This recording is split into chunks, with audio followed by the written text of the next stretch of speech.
3, 2, 1. Welcome to the Getting Real with Rael podcast, where we get raw, real, and brutally transparent so you can be the best version of you. Make sure you subscribe so you never miss an episode. Now, let's kick it off with your host, Rael Andrews, a.k.a. Coach.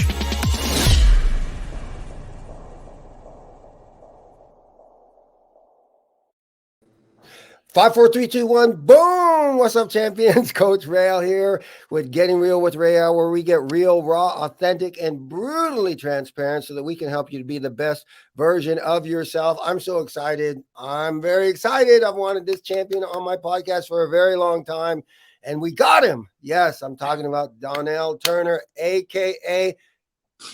Wait, I just forgot your name on GH. Curtis Ashford. Curtis, man, dude. You know what's crazy, Donnell, is that's a sign exactly. I'm nervous, dude. Oh, like I was nervous getting ready to have you on here. I'm like getting butterflies, and that's exciting. That's awesome. So, cool. Donnell, what we do here, the whole purpose of my podcast is like everybody knows you and they see our victories and stuff like that. But I realized a little time back that it's great that we show the victories, but people, they get excited, but then they don't believe they can do it. So this is like, let's find out what happens behind closed doors, the struggles, the challenges. So with that said, and then we're going to come forward to the great stuff going on. And I want to talk about you some specific stuff, but let's just jump right in. Donnell, take us back to like around the 5-year-old Donnell. You know, what was it like growing up? Are you big family, small family, only child, other side of the tracks? You know, take us from there to here and challenges you experienced and stuff. Sure, man. I'll try to make this, I'll try to tighten this up, make it short. 5-year-old me was just leaving Chicago, an abusive situation. My mom, grabbed her 2 boys, my brother and me, my older brother of 3 years. We came to California. We moved to a hick town. When I say hick town, I mean a dirt road.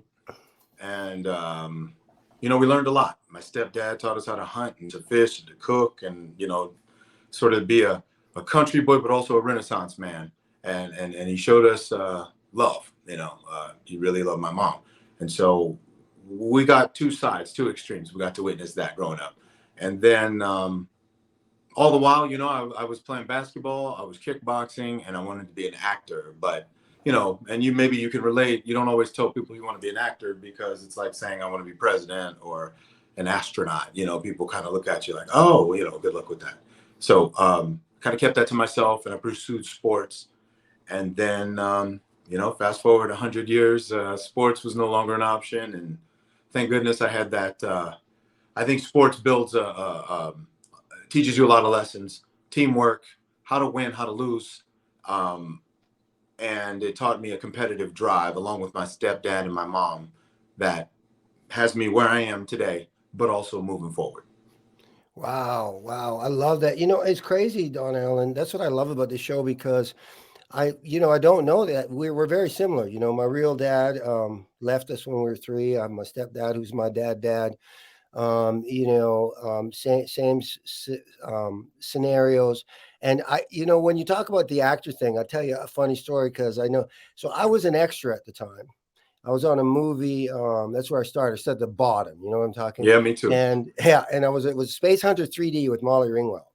And I remember like it was yesterday because those kind of things fire me up, dude. And I was like sitting at this table. You know how it is. The extras are over here. The actors are over there. And the executive producers are over there. Like, you're all your different hierarchies, right? Oh, yeah. But I could hear these guys talking, the actors, right? There's the big actors, Molly Ringwald and all that, and these guys.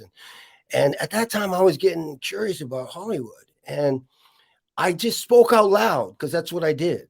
Like, to kind of make myself accountable. And I said, I'm going to go to Hollywood and become a successful actor one day. And they laughed at me, dude. Like, just like you said, they laughed. They literally laughed. And I remember them saying, dude, less than 3% of SAG even makes a living. Oh, yeah. And there's no work for Black actors. Because like when I came in, it was Meryl Van Peebles' dad. They were just making that thing and they were starting to hire a lot of us. But back then, and we're going to talk more about this because I know there's something you're passionate about. I actually worked because at that time they were listening to the NAACP and giving more work to actors of color, but they didn't want to really hire black actors. So I was light skinned. So I kind of got in, you know what I'm saying? Yeah. Yeah, I remember that. Like now it's like, tell me I can't do something. So I totally relate to that. So what would you think, like, so when you were coming up, you moved, and were you bullied, or like, did you have challenges like that as a kid? What was that like as a kid? I've always been anti-bully. So there's a funny story about, because when I moved with my step family, my stepdad had 3 other kids. So I had instantly 4 other siblings. So we were like the Black Brady Bunch. And I remember the oldest brother being 7 years older than me. So I remember going to his Pop Warner football, Little League football. And he was in the big kids. He was 13. And the star quarterback decided he wanted to pick on little brother. So he's picking on me. And I remember him twisting my arm. The other kids were laughing. And I remember he let me go, and I punched him in the face, and I broke his glasses, and the whole football team laughed. And, it was at that moment where I didn't care about the consequences. I knew that bullying wasn't my thing. Right. And it sort of set a tone, because even in Hollywood, you were talking about the hierarchy. And I too started in this town. I moved here with $1 and a dream, or just over $1 and a dream. And I started at the bottom.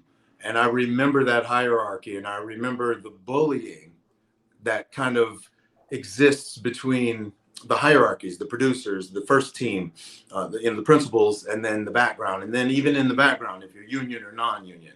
And you remember how if you're union or crew, you can eat this food, but if you're non-union, you had to go over here and eat cold spaghetti. Right. You guys wait. And you got to wait, and you got to watch them eat steaks, and barbecue, and you're over here eating cold spaghetti. And so that kind of thing, I knew that drove me also, because it was a form of bullying. You'd be waiting in line, and a producer or someone would come and stand right in front of you without saying, excuse me, because they were part of the crew. And so it was something that was special to me, because I had that feeling of a young me, like, okay, I'm not going to punch this guy in the face, but I can do it figuratively by advancing who I am, my position, my stature in this town.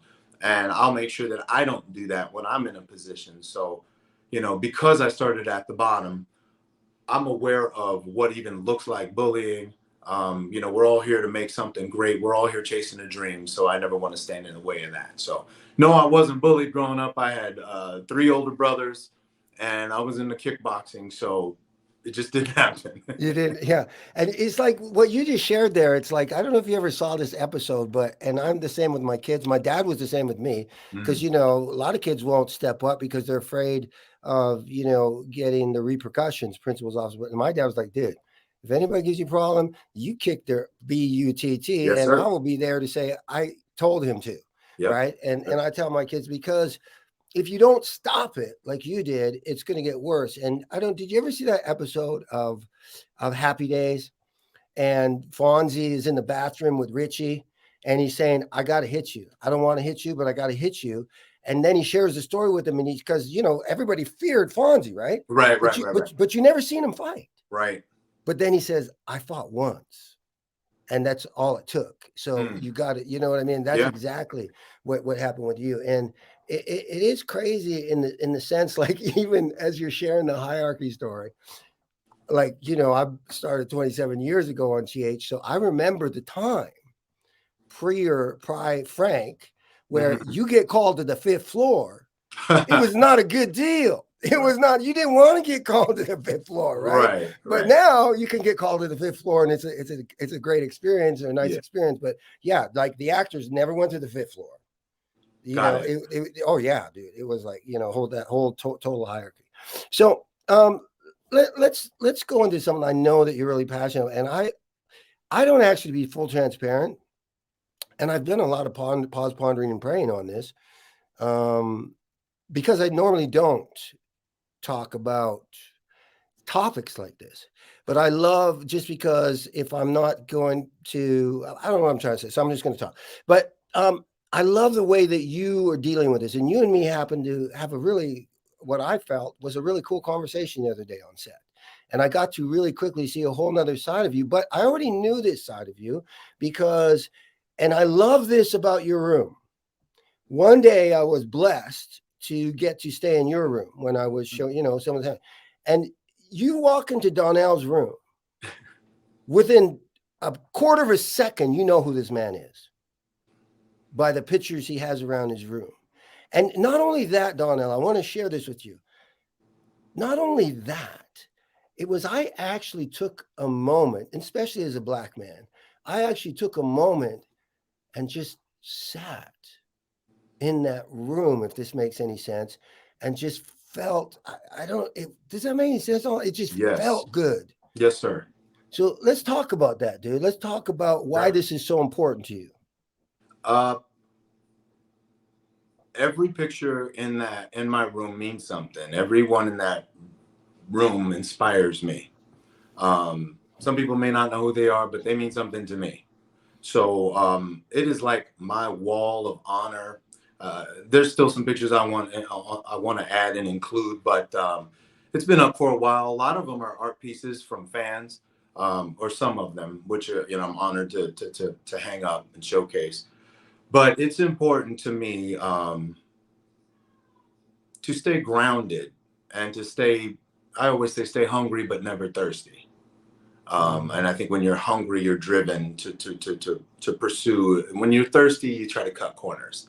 But when you're hungry, you stay driven. And so my room, from Muhammad Ali to, pictures of Stephen A. Smith, or there's even a UFC picture that was such a powerful moment for me in my room.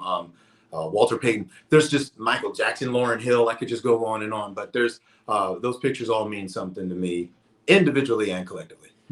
And what I love, when we were talking last week, because what I love about your mindset and your approach is, and we were talking about, there's a lot of people, and wrong, right, or indifferent, very angry. And they're angry about the situations that they're in. And right now we're talking about, Black lives and stuff like that in our culture, because that's who we are. But it could be whatever situation, but they just be angry and they don't talk to people about it. They just get angry and they get an opinion about other people. But you're actually taking the time to talk to people, and you're fighting for something that I think is really important, on the show. And it was interesting how you shared that when you brought certain issues up, that they just, what you don't know. Right. And they were appreciative of it and apologetic, because nobody's ever taken the time to talk to them. Yeah. When I started the show, there was a lot of anger. There was murmuring through gritted teeth, and, oh, it'll never happen. Oh, they don't do that. And I'd say, well, did you ask? It does no good. It's not going to happen. And I said, but we don't know if we don't ask. So there are people who no longer work there, but everybody was angry. And I've always been the type to where I'm not just going to just follow, the crowd. I'm going to do what I believe works in a logical, cerebral manner. And the very first issue I brought up was Martin Luther King holiday and its lack of observance. And, when I started, the show didn't observe it. And I was asked to be Grand Marshal of the Inglewood Martin Luther King Day Parade. And I got to march and sing on stage with Stevie Wonder that day, but I almost missed it because I was at General Hospital. And I told Frank, I asked why. I said it was the first time I had worked on that day in 12 years. And in the future, I would be happy to work on Columbus Day. But that's exactly my words. I said, but could we please keep this day a holiday for at least the Black people in your cast, but indeed maybe perhaps all the people of color? And I got to tell you, he apologized. He had no idea, or at least that's the impression I got. And since then, for the last 6 years, the whole show shuts down on the day. So that was the first victory. That was my first indication that, instead of getting mad, why don't we have a conversation? So on a macrocosm, we can protest, and that's fine. But at the end of marching and at the end of holding up signs, we have to have a conversation. And then after the conversation, we have to have solutions. So I'm more solution oriented. I think to be that way, you have to remove anger. We're all frustrated. We all know what is. So there's no reason to sit and bang that same drum. We have to think, now what? Then what? I tell all my friends, always think of then what before you make a decision. Oh, so good. That's cowbell stuff. You do cowbells on here, and you're probably, I should have done several. I'm just so immersed in your car. You know, and we didn't talk about this, but you're going to love this, okay? Because that's what I do. I'll be full transparent. So I was, like I said, 27 years ago, I started the role of Taggart. So I was back in the day when I was young and foolish and, you know, certainly not of the mindset that you are. And I would just be, I could get angry. So, because I remember the Martin Luther King holiday thing specifically. And rather than, because I didn't have the input like you did or the insight. So my thing was not to talk to anybody, but to say, I'm not working. Yeah. That's it. And let me tell you something. It didn't go over too good. It didn't go over as well as you did. I think at that point, it could have a counter effect, and it could make it did. Yeah, resent the holiday, and it would lose its importance to a lot of people. It would fall on deaf ears. But I understand that hot blood, brother. That was me too. A young girl. I was very hot blood, made a lot of mistakes. Yeah, you and me both, man. So listen, what like you are just tearing up the role. I mean, I'll be honest with you. I just love working with you. Likewise. And I had the pleasure of having your co-star Tanisha on today, and she had some great things to say about you already. Oh, right on. And yeah, and which I said, I said, I know I call him, what did I call you this morning? I said, I call him the, oh, dude, was the turn guy or something, because she was sharing how you helped her like to with her turn different, and she said she was all twisted up, like, and I said, yeah, he did the same thing with me the other day, like he kind of just with me because we know each other, he kind of just floated by and said open left like that, and I heard him and I went, okay, thanks, brother. Right? It's like, because you got our back, and that's awesome. See, right? And I love that you guys see it that way, because I'm not trying to coach people on set, I'm not trying to direct people on set. But I know and I believe that y'all would help me in the same manner, because we're a team. This is where my team sports came in, right? We're all here for one common goal. So it's not about, oh, I'm trying to shine and I don't care what you do. It's all about General Hospital and how we all collaborate to make the show look good. So if I'm doing something that's, you know, not what an actor would do or not beneficial to how I look, I trust that y'all would do the same for me. And people have. You know? Yeah, and that's what we call. I talk about that, you know, with my sacred circle. I call it sacred circle or inner circle. And I was just doing a live stream the other day on this, and I was saying, like, I kind of like keep my inner circle pretty clean because I weave it out. Like, have you ever had Donnell this experience? Okay, here's what I'm talking about. So we do this in life, you know, hopefully not too much, but I've done this in life with my health and, you know, being a fitness expert and everything. But yeah, I went through some time and I got a little out of shape, and a couple times I got a lot out of shape. Like my last before, I looked like I was 9 months pregnant. But this is what makes me crazy, right? When, you know, people are, oh, coach, you look good. Proud of you, coach. Keep it up. You look good. You look good. And then I go and I drop 53 pounds. Damn, coach, I'm so glad you got yourself together. I was worried about you. What? Wait. You're not my friend no more, dude. I don't need it. Yeah. You know, I think I learned this from, and I think you'll appreciate this, a military friend of mine.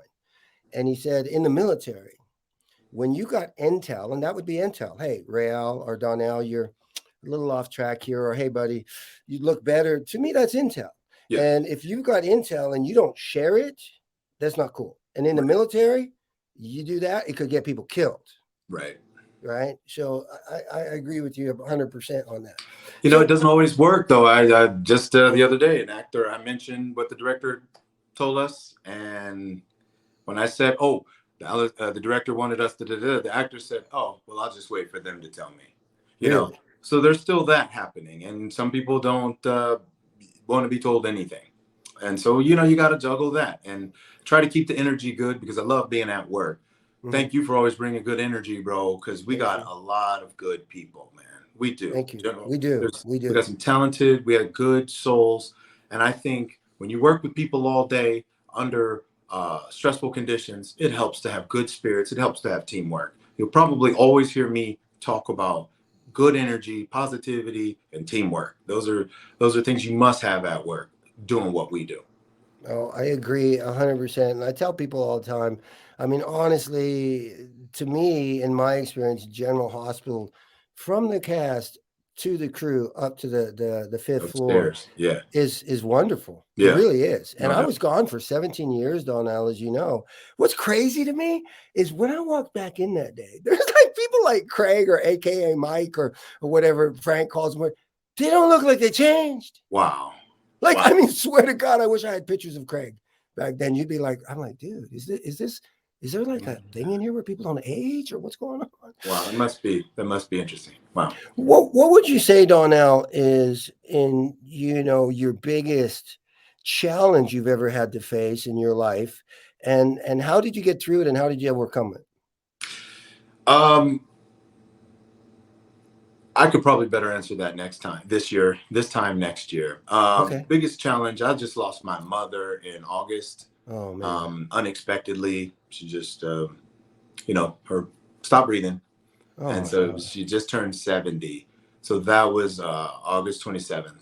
And incidentally, I had just bought a house and it was an escrow, a 30-day escrow. And mom passed and I bought the house so mom could move to LA and live with me because she was trying to do a career change. So I bought this really big house. And then when she passed, it didn't make sense to have that much house. And so I sold it, but it was on day 27 of a 30-day escrow. So I lost a lot of money. I lost my mom. I lost the house. I lost my mom, a lot of money. And I just booked a Christmas movie, which is on Tubi right now, called Most Wanted Santa. So we sent mom home September 3rd, and on September 4th, I had to shoot a movie. And so I think for me, burying myself in work, leaning on my principles and my beliefs, and standing in what I believe and how I was raised got me through. Grief is something else because it doesn't manifest itself all at once. And so I think it no matter how much we conceal it, compartmentalize it, try to contain it, I think it seeps out over time. So, you were talking about ups and downs. There have been ups and downs, but I got to say work is my safe place. That's why it's imperative that, we're there for each other. And you just never know what people are dealing with. Somebody just found out last week, told me, oh my God, I didn't even know. You would never have known. Yeah, I'm saying the same thing right here. I'm like, dude, I had no idea. It just makes me realize how fragile our time is, how short it is, and it puts things in perspective, And so I just kind of I'm more loving, I think, than I've ever been, I let the small stuff just go. It doesn't really matter anymore. And so you know what's interesting, Donnell, now that you say this in hindsight, brother, it's like I actually had a moment when I came back. I had no idea. I said, there's a different Donnell here. I actually noticed a different Donnell. And you know what? You described it best. More loving. The other Donnell that I knew before, I still loved him, but he was more, more like, and dude, I respect that. I love that kind of thing. But there definitely was. And I noticed it too. I was like, he's different a little bit. I think for me, it was a time to find a safe place for my grief. And it had to be in my work. It had to be in my conduct. And I want to honor my mother and who I am and how I am. Riel, I went back to school. I'm getting my Bachelor of Science degree. Oh, no, I didn't know that. Yeah, I'm at the Los Angeles Film School. And I'm in my last year getting my Bachelor of Science. Got a 4.0. And wow. The main impetus was from my mom. Mom had 2 master's degree and a PhD. And so mom was an academic. And for me, just being an actor wasn't enough, And so I definitely wanted to honor her with a post-secondary education completion. And it's just important to me, man, to be to represent myself accurately and my mother. And you're doing, I know she's really, really proud of you. What, real quick, couple, and then I'll do what I call rapid fire, get you out of here. Cause I have to ask these questions because they're going to want to know. So your first day, do you remember your first day on General Hospital? What was that like? Terrifying. For me, it was scary because there was no plan for Curtis. You know, I did audition for what became the Dr. Maddox character. And I didn't get it, but then I found out, oh, ABC loves you. They're going to create a character, so they created him. And when I got, remember that was when they used to deliver your scripts to you, and so I get this script delivered to my back door, and I pick it up, and there was a scene with Curtis and Hayden. Now they didn't tell me what my name was going to be, so I didn't know if Hayden was a dude. I didn't know if I was Curtis or Hayden, so I didn't know what lines to learn. So I learned everybody's lines. Then I get to work and I find out my name is Curtis, and they had me smoking a cigar, and I thought, what? And I was supposed to be scruffy and unsavory, like you know, sketchy. And I showed up doing me, you know, I just did beard, you know. And I remember the lovely Erica Buddick, who was playing Hayden. She says she had some line like, "Look at you, you're scruffy, you're disheveled," you know. And then she stopped in the mid take. She goes, "I'm not saying this line. Look at this guy. He looks like a model." And the producers came down. We rewrote pages on the fly because they didn't even know what I was supposed to be on the show. We crafted Curtis on the fly. Wow. Even today, we have new writers. A lot of the new writers don't know what the old writers had for me. Like I was former DEA, like you, like Jordan, like Taggart, like Jordan, and the newer writers don't remember that. So if you look at earlier interviews, I'm telling people, yeah, I'm former DEA, former Baltimore PD.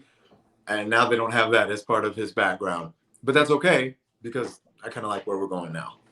No, yeah, and I squirrel a lot, so people know this must be so. Because I forgot to say, and going back a little bit, so another victory. Come on, I was on the set the other day. I mean, I don't know, maybe you're not allowed to say yet, but a big change is happening on the set of GH because of what you talked about. What's going on for the first time ever in 58 years for? You know what, man? I love our writers. I have the most respect because I brought up some concerns to them 1 year ago this week about how the Black characters were portrayed. And I thought, you know, with 40 actors on the show, 6 of them are Black, maybe 8, but you hardly see some of the other ones. On contract, there's 5, and I've been the only Black male for 45 years. There's something wrong with that. We're in New York. This is America. It's 2020. Well, last year was 2021. I said, we have the responsibility and the privilege to reflect society as a whole, but we also have a responsibility and a privilege to reflect an aspirational society. There, you know, this is make-believe. And so there's no reason why the Black characters have to be second-class citizens. And that's what it feels like. We had the police commissioner who's in a loft while her subordinates have houses. And there were things that didn't add up. And, you know, those writers apologized. They applauded the courage it took for me to meet with them and talk. I had 7 pages of notes, and they made changes. And I mean, the pen has moved. I see a fruit of that conversation. They were contrite, and I feel it. And I told them that I'll honor them by doing my best work. You know, I want to honor those words because look what they're doing for us. And I'm just incredibly grateful. The writing is phenomenal right now. The show is really good. I watched the whole show now. Instead of fast forwarding, I pretty much watch, you know, if there's 10 storylines, I'm watching 8 of them. And so the show is fire right now. Now that's a credit to Chris Van Etten, Dan O'Connor, and all of the writers on the staff, man. So now, okay, but they're listening. So what is it you're getting? You're going to be getting your own. The fans know that Curtis is becoming a homeowner. He and Portia. And it's not a little shack. It's not a little shack. We didn't halfway do it. And I'm incredibly grateful. It's befitting my character. It's befitting Donnell, the person playing that character. And and then he's dating a doctor. So, I mean, it all worked out. It's evidence that the nightclub is running well and that it's successful. And, you know, as the saying goes, anytime they give you extended family and a place of residence on a show, you can exhale a little bit. A little bit. And hey, listen, don't think I didn't miss it, dude. Yeah, you're dating my ex. Okay, so let's go easy, champion. Well, I mean, you know, you're a good looking dude. And when I first saw you, I was like, okay, you know, we could have been brothers or something, man. I really thought there was a opportunity for us, you know. You never know. You never know. I know. I just thought, and with soaps, it could be anything still, you know. So, but the one thing is stereotypes, microaggressions, subconscious bias, micro insults, micro assaults. All of those were in the script, unbeknownst to the writers. I'm willing to believe that. Like I said earlier, you got to have that conversation before you get upset. You can't just say, oh, everybody's racist. At least find out where their mindset is, where their head is, what their beliefs are, and then form an opinion. But they won't know where you are if you don't say anything. No, I even see it in my own house, Donnell, you know, because, you know, obviously I'm married to an amazing woman, but she's not Black. So my kids are, you know, Marcus is white as can be. Nathan looks darker. Danica, you know, they deal with racism at school. It's crazy. Like even denial of who I am, they're related to, and the whole thing. And then, but then sometimes we have some deep conversations. And I'm like, no, you don't understand. It's different for me in this society. And they're like, come on, Dad, really? It's not. I'm like, no, it is. You know, just because, you know, so it's challenging, but we can't expect it. And I even say that. I say, I can't expect you to understand. I really can't. I mean, but because, you know, Donnell, I'm sure you've heard this. I lived it, right? For me coming up, being light-skinned, I wasn't accepted by the white people, and I wasn't accepted by the Black people. I know that world. Right? I know the so, world. You know, it was crazy, but it's all good now. And I'm like you. I don't mad at anybody. I just, you know, I don't say, I blame my thing on my past or nothing. No, dude, my dad left me at 3, my real dad. But you know what? There's people, and I want to hear what you hear about this because I think this is important. They don't hear it from me all the time. People they want to stay a victim in the past. They want to stay in a pity party and blame their success or lack of it right now on the past. What is your feeling on that? No, I agree. I think it's fine to identify the problem, which has been identified. I think we know a lot of the problem. And then to be able to articulate what it is, how you feel, but also, like I said earlier, have a solution, be solution oriented. Again, it's one thing to protest and march, but then it's like knocking on the door, ringing the doorbell, knocking on the door, ringing the doorbell. Fine. But when the door opens, then what? We can't sit up there when the door's open and continue knocking or marching. The door's open. Now we have to have some discourse that makes sense, that has some forward mobility to it, right? Actionable steps. So I'm that person. We know the trauma. We've seen the symptoms. Now let's get to the diagnosis. Let's get to the cure. I love it. All right, let's get you out of here. Rapid fire question. So, who is your favorite superhero? It could be a Marvel. It could be anybody. Who's your favorite superhero? Superhero favorite. Wow. Why do you hit me with that one? I'm so not that guy. My favorite superhero, Black Panther. I was waiting for that one. Now you get to be a superhero. You have a superpower. It can be anything you want it to be. What would that superpower be, and how would you use it to change the world? Man, I think it would be the power to heal. Because I think it's not only a reactive superpower, but I think it could prevent a lot.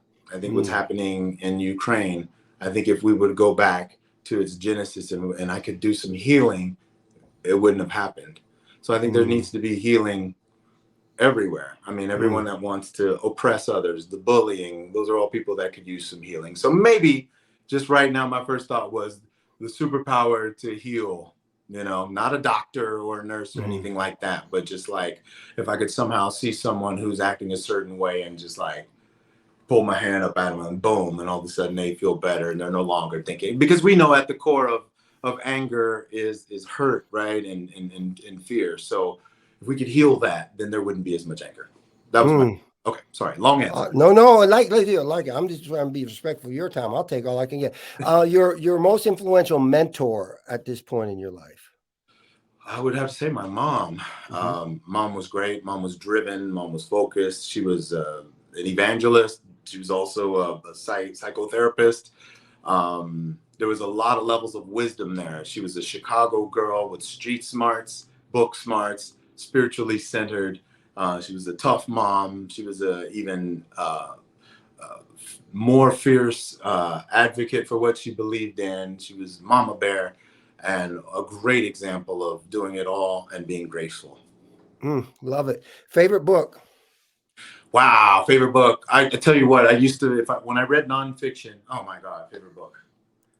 There's by Milton Katselis, and it's called Dreams into Action. Yes. You know I love that. Yes. Yeah, it's awesome. As a kid, Donnell, I don't know if you did or not. If you did read, what was your favorite books? Mine was like Curious George, Richie Rich, because I like big pictures. Did you read as a kid or? I did. There was Encyclopedia Brown.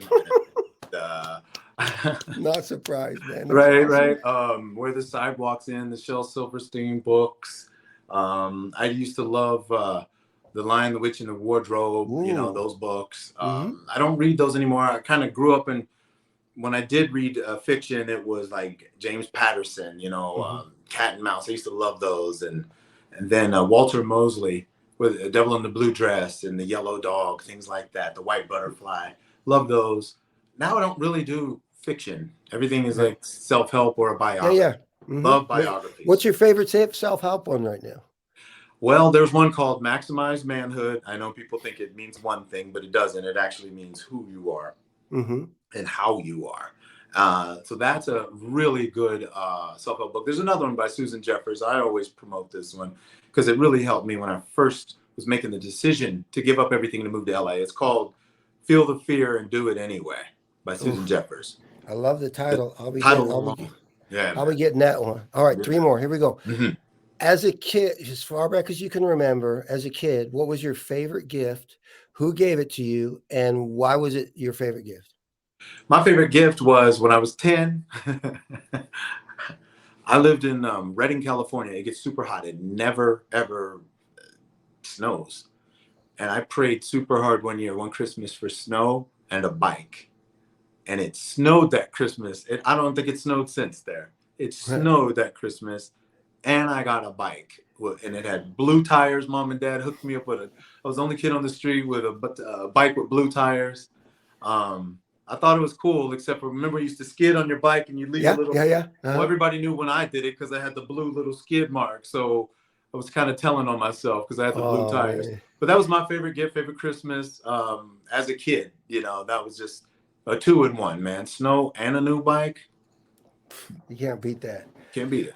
All right. I've been to full transparency, but it's one of my questions, man. I'm a little nervous about this one, but with the situation. So, oh man.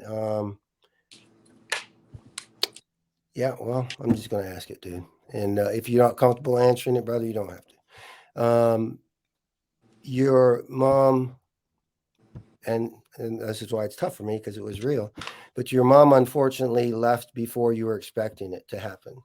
Yeah. And you get a minute to talk to her and tell her what you didn't get to tell her in person. What would you say to your mom? Ria, I mean this with every fiber in my body, man. I have no regrets. I have no guilt. I was good to Mom. Like I said, I bought a house for her. I loved Mom. I brought her to all my events. I took her on a cruise in 2019 with me and 20 fans. We took her to Mexico. I don't know. I would just probably, she was just here. And my only request, she was saying, thank you, son. I had such a great time. I said, Mom, you could thank me by joining the gym, doing water aerobics because she was a little winded. She had gained some weight over the lockdown. And so I said, Mom, please just exercise. That'll be the thank you. So I don't know if it would be, and I don't have any regrets. It would just be more drilling home, Mom, let's go to the gym. Let's do this together, maybe, put more emphasis on health. Well, if I may, and thank you for being so transparent. If I may, Donnell, because you just speared another question to me. So because, and first and foremost, I honor you as a man, as a son, because I didn't, it didn't end that way for me. In fact, it was the quite opposite. I was very angry at my mom, blamed her for my dad leaving. And we know it wasn't so. And I always would make a point of saying who was my stepdad is my hero. Everything I do is because of my dad and blah, blah, blah, blah, blah. And in hindsight, I now know that my mom was the true hero. Yeah. But I never got to tell her that. But so I'm greatly and honorably jealous, if that makes sense. But so what would you say to, because this is a man thing. Yeah. With our egos and our pride, where we don't show our emotions the way we really want to. We don't say. So what would your message to be to not just men, but anybody to make sure that you don't have any regrets? Yeah, time is short. My message to anyone, I speak to kids, I speak to students at the acting school at USC and acceleration academies, high schools in different locations. That ego, that ego's a monster. Pride and ego.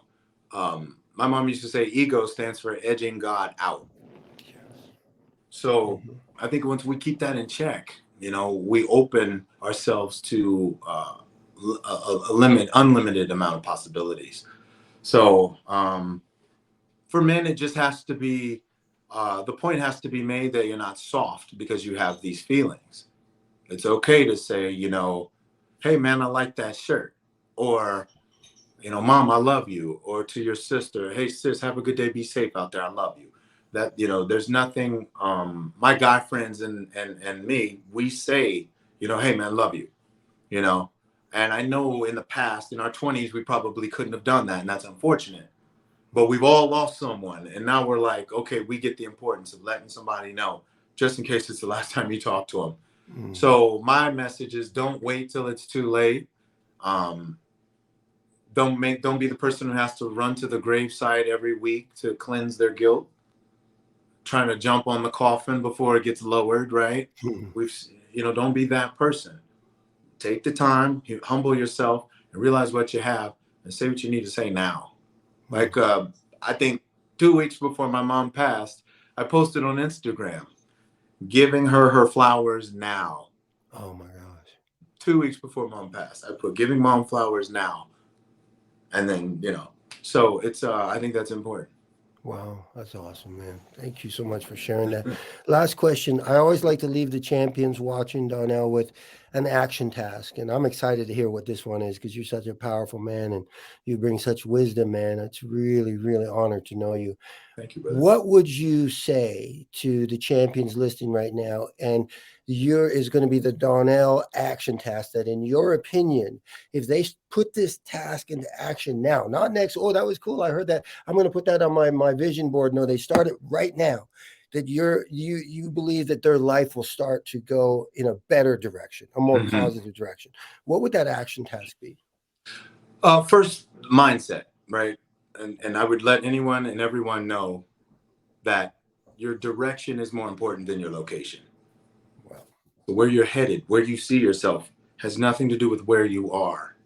So a lot of people get stuck with that. We were talking about the victimization. We have to get past that. So make sure that your direction speaks a lot louder to you than your location. And put your dreams into action, manifest. I said, and this is a true story, so I speak on this a lot. I believe in manifesting. I said the same 6 affirmations for 2 years, every day, Rio, every day, no matter what. Some days I didn't feel like it. Some days I didn't believe it. Some days I said it at 11:59 while laying in bed. Oh, let me just say these 6 affirmations, but I said them. I mean, sometimes you don't even believe it. But it was that I was going to sign a contract on a good, successful show with a good part that I'm good at, that I'm happy with, and that I'm lauded for. And I said that for 2 years. Wow. And I got exactly that. If without one of those components, things could have gone wonky. You know, how about being on a successful show, but people hate you? Or how about being on a successful show, but you're playing a character you don't like? You know what I mean? Or you're on a great show, but the show gets canceled, or you're being underpaid. So without any of those, so I speak on affirmations. A friend of mine is like, I want this and I want that. I'm like, man, format that into a way to give to the universe, so the universe can activate your dreams. And there's an expression, there's no wind that blows in favor of a ship with no direction.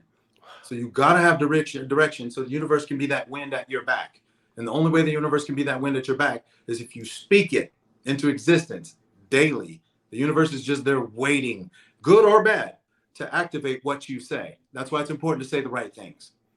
Whew, man. Oh my God. Where's my cowbell?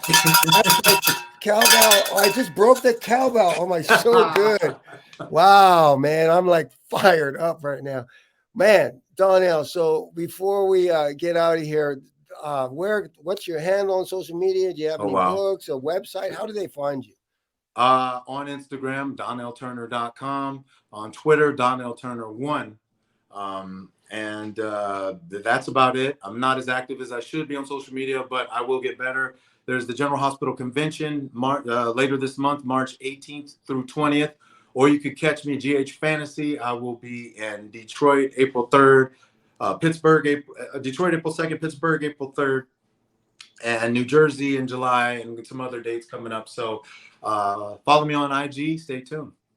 That's awesome. Awesome. Yeah. Thank you for that so much. So champions, me and Donnell are grateful you spent some time with us. I am fired up. This was awesome, guys. So please like, comment, share our podcast. It really helps for more people to hear it. You can watch this one on YouTube. I highly suggest you do. If you're looking for some tips to help you to be successful, you can go to my website, www.railandrews.com. I got a bunch of free stuff for you there. And to all my single moms out there, remember, I will fight for you so you can have more, be more, and do what you're supposed to do in God's creation. So with that said, we're grateful you're here. Make today the best day. We'll believe in you till you believe in yourself. Take care. God bless. Thank you for listening. We hope our podcast helps you in your journey to walk in your power and create generational wealth. If you liked the show, please don't forget to like, comment, share, subscribe, and leave a rating. Follow us on Instagram and Twitter @RealAndrews. Looking for more tips, tools, and nuggets to help you on your journey? Stop by our website, www.realandrews.com. Until next time, remember, take action. You matter. You are important, and you can do whatever you want to do.